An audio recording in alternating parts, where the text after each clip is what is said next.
Not every love song ends with a wedding. Some end under the shadow of a baobab tree. They say the baobab remembers everything. Every lie, every kiss, every betrayal whispered beneath its branches. And this curse, began with love. In the quiet village of Njara, tucked between red hills and forgotten rivers, lived a healer named Amari. Her hands could calm fevered children, and her smile was said to slow even the wildest hearts. But the only heart she ever truly wanted was already promised. Tayan, the future chief, was born into duty. Every step he took was watched, every word measured. But when he looked at Amari, he forgot the weight of the crown.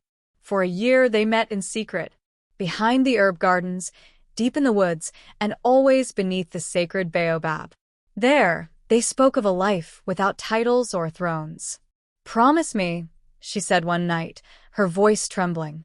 "Promise me I won't be your secret forever." "By the roots of this tree," Tayan swore, "you are my only truth." But truth bends under pressure.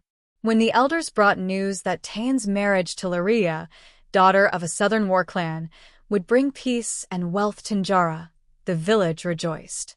Tayan said nothing. The night before the binding ceremony, Amari waited beneath the baobab for hours. He never came. The next morning, he stood beside Laria in golden robes, smiling, crowned by the same elders who once called Amari witchblood. She didn't cry. She vanished. No one saw Amari again for many moons. But misfortune followed swiftly. The crops rotted. Tayan's firstborn arrived lifeless.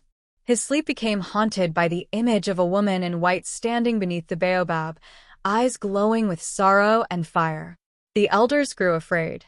"She has cursed you," they said. But no sacrifice worked. No prayer lifted the darkness. Years passed. And then, one morning, a woman in white walked into the village, her veil soft in the wind. A boy held her hand, calm, sharp-eyed, and silent. Amari had returned. Tayan came forward. Age had dimmed his fire, but guilt burned fresh. He looked at the child and staggered. He knew. "Speak," Amari said softly. "This is your son," Tayan whispered. "No," she replied. "He is the village's son now. Yours only in blood, not in honor." Laria demanded they leave. But the boy touched a sick girl, and she rose from her mat. He touched the well, and the water cleared for the first time in years. The people gathered. They bowed. The boy, Kale, spoke only once. "I carry no curse, only balance." Tayan fell to his knees beneath the baobab. His voice cracked like dry wood. "I was weak. I betrayed love. Let me give you the throne. Let me make it right." Amari stepped forward. "Some wounds," she said, "are too deep for crowns." That night, the baobab split down the center during a storm. The next morning, Tayan's body was found beneath it, peaceful, a smile on his face. In his hand, a folded leaf with a faded promise etched in bark. "I choose you, always." Kale became chief, a ruler not by bloodline, but by truth. He grew the land, healed the sick, and never hid his heart. Amari disappeared, once more. Some say she walks the hills as the wind. Others say she became the spirit of the baobab itself. But one thing is certain. Love betrayed may curse a soul, but love remembered can birth a legacy.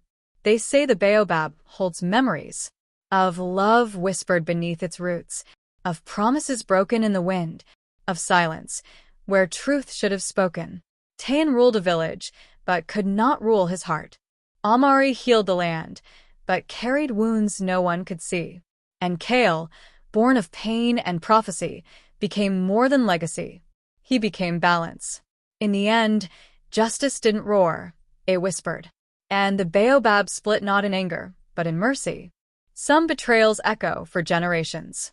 Some love, even when buried, refuses to die. So next time you walk beneath an old tree, listen. It just might remember the names you've tried to forget. If this story touched something deep in you, don't keep it to yourself. Like, comment, and subscribe to keep the echoes alive.